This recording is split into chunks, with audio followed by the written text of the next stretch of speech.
बोला थल से जल करे और जल से थल कर देत, हे साहेब तेरी साहेबी अब श्याम को हुक सवेत। परमात्मा सब कुछ कर सकते हैं। जब तक आपके मन में ये खरपतवार भरा पड़ा है, खुरापात भरे हैं, ऐसा नहीं हो सकता वैसा नहीं हो सकता, तो आप इस अध्यात्म ज्ञान को नहीं समझ सकते, फिर आपका प्रयत्न व्यर्थ होगा।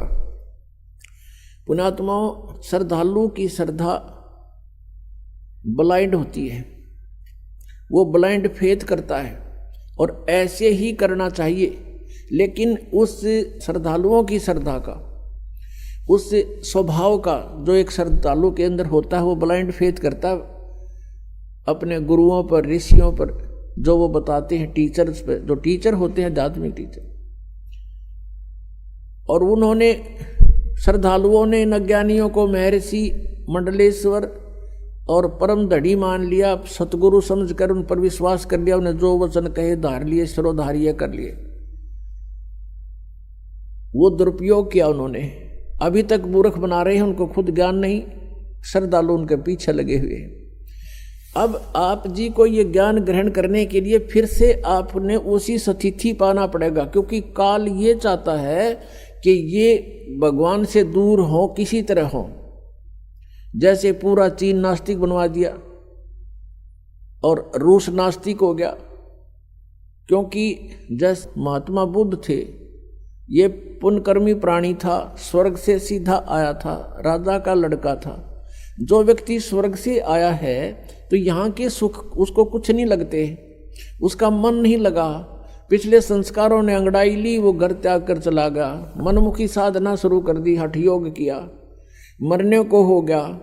गया के अंदर एक माई ने उसका मुंह का दूध चावल लगाए, जब वो धीरे धीरे होश में आया, कुछ फिर आहार करने लगा, तब उसने कहा था, starvation could not lead to salvation, भूखा मरण तक भगवान नहीं मिल सकता। फिर उसके पिछले संस्कार थे कुछ, उसके कारण उसके वचन में शक्ति थी, लाखों लोग अनुयायी हो गए, लेकिन वे ऑफ वर्शिप ठीक नहीं थी। जैसे पूरा चीन महात्मा बुद्ध के विचारों से प्रभावित होकर उसके साथ धार्मिकता से लगे थे, ना कि राजनीति से। अब आगे चल के महात्मा बुद्ध के द्वारा बताए गए साधनों से, वे ऑफ वर्शिप से, पूजा की विधि से कोई लाभ हुआ नहीं, वो नास्तिक होने थे, क्यों, भगवान है ही नहीं फिर। तो ये यही चाहता है कि जैसे ही ये लाखों करोड़ों व्यक्ति नकली गुरुओं के पास पहुंच गए, अच्छी आत्माएं श्रद्धा से बैठे हैं और सोचते हैं मोक्ष होगा, अब उनको इस ज्ञान का पता चलेगा, परमात्मा के सच्चे ज्ञान का, तो वहां से भागेंगे वह। ऐसा कोई पागल नहीं आज के दिन, ऐसा बावला नहीं है कि उन मूर्खों के फिर भी चिपका रहेगा, और फिर भी चिपका रहेगा तो है उल्लू पड़ा रहेगा वहां पर। तो यहां जब आएंगे वो व्यक्ति, क्योंकि वो ज्ञान तक ज्ञान सुन रखा उन्होंने, और वो 20-20 वर्ष से ठोक रखा अंदर, अब वो धीरे धीरे जब ये ज्ञान यहाँ से शुरू होगा तो वो उनके मन में वो खुरापात विद्यमान होंगे जो पहले अज्ञान सुन रखा। वहां तो वो ब्लाइंड फेथ कर रहे थे, अब यहां ब्लाइंड फेथ हो नहीं सकता, क्योंकि वो दूध के जले हुए हैं। अब छाछ को भी फूकेंगे तो उनको टाइम लगेगा सेट होने में। इतनी और उनका दुर्भाग्य है कि वहां से लोगों के फंस गए जिनका ज्ञान भर दिया आपके अंदर। लेकिन अंत में फिर आपने जब ये ज्ञान और ये प्रमाण सामने आएंगे, फिर आपने पुनः फिर ब्लाइंड फेथ करना पड़ेगा इस दास के ऊपर। और जब आपके हृदय की अग्रम मग्रम खत्म हो जाएगी, ऐसा नहीं वैसा नहीं, तब भक्ति शुरू होगी। गीता जी अध्याय नंबर 2 के श्लोक नंबर 46 में कहा कि अर्जुन, जब तेरी बुद्धि भिन्न भिन्न प्रकार के भ्रमित करने वाले वचनों से हटकर एक तत्व ज्ञान पर आश्रित हो जाएगी, तब तो तू योग को प्राप्त होगा, तब तो तू भगत बनेगा, साधक बनेगा। नहीं तो कभी कुछ इधर ध्यान जा रहा है, कभी वो सच्चा होगा, वो झूठा होगा, वो कैसे होगा। इनसे हट ले गिर एक तत्व ज्ञान पर आश्रित हो जाएगा जब तेरी साधना प्रारंभ होगी।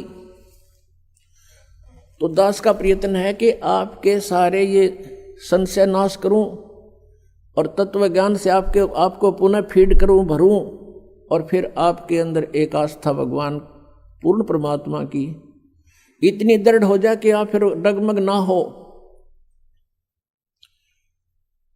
और इसके बिना आप इस मार्ग पर चल नहीं सकते, क्योंकि काल का दाव है, पल पल पर वो छल करता है। उसका तो उद्देश्य यही है कि पुण्यात्मा भक्तिहीन हो जाए, नास्तिक हो जाए, विशेषकर कलयुग में। कलयुग में क्यों?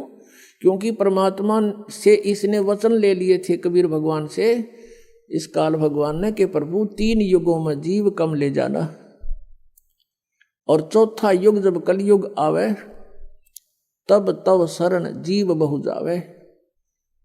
ऐसा हर वचन मोहे दीजे, तब तुम गमन संसार ही कीजे। कि चौथे युग में कितने जीव ले जाना। लेकिन चौथे युग में ये भी प्रार्थना की थी इस काल ने कि हे प्रभु, जो आपके ज्ञान को स्वीकार कर ले वो आपका, और आपके ज्ञान को स्वीकार ना करे तो उसके साथ जबरदस्ती ना करना, वो मेरा। परमात्मा ने कहा ये तो अंडरस्टूड है, ठीक है, क्योंकि भगवान के ज्ञान को सुनकर ही हम इनसे चिपक सकते हैं। नहीं तो काल का जो जाल है उसमें साधना भी कर रहे हैं, सारी बकवाद भी कर रहे हैं, तो ठीक है, वो भक्ति है नहीं वहां पर।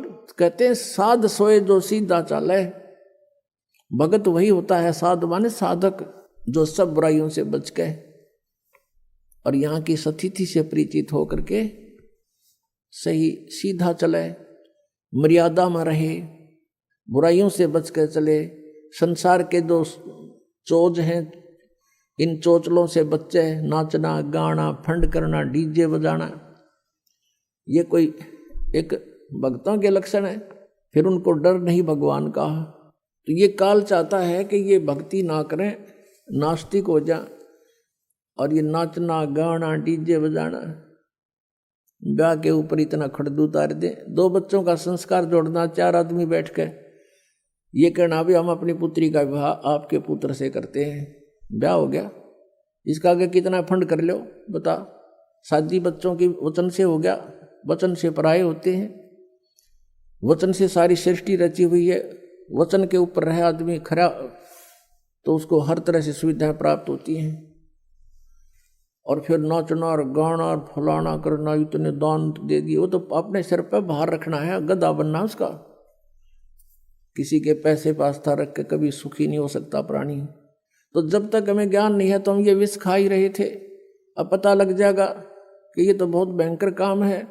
कहते हैं तुमने उस दरगाह का मैल नहीं देखा, और धर्मराज के तिल तिल का लेखा, कौन बिराने बाहर न डोवे। फिर फेसबुक पर हमारे पेज अमर बोध को लाइक करें और यूट्यूब पर अमर बोध चैनल को सब्सक्राइब जरूर करें।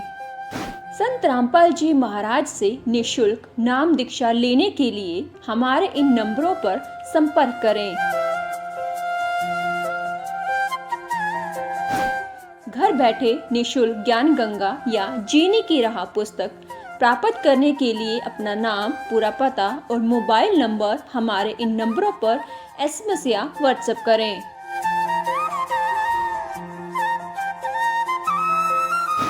अधिक जानकारी के लिए हमारी वेबसाइट supremegod.org पर विजिट करें।